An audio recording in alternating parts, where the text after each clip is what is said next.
Kim Chu, ibinahagi ang pakiramdam kung paano makatrabaho si Paolo Avellino. Sa isang interview ni MJ Felipe kay Kim Chu, ibinahagi nito kung paano makatrabaho ang isang Paolo Avellino.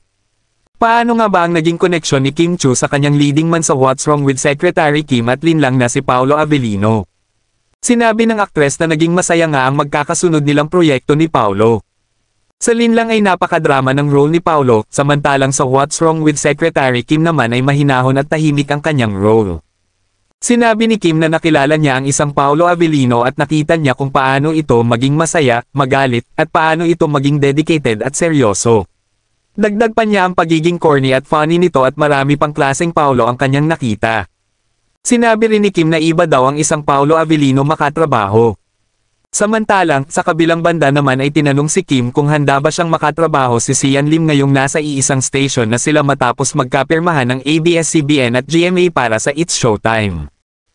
Ayon kay Kim, hindi ito malabo dahil kapuso aktor si Sian Lim. Tinanong siya kung willing ba siyang makatrabaho ang kanyang ex. Nakangiting sinagot ni Kim Chu ang katanungan at sinabing, okay lang naman mag-issue sa Showtime or mag-project. Hindi naman kami magka-out. Nilinaw din ni Kim na hindi naman sila magkaaway ni Sian Lim. Ano nga ba ang dapat abangan ngayon sa Showtime? Marami pang showbiz chika ang aabangan. Huwag kalimutang mag-subscribe at mag-like sa video para sa mga latest chika.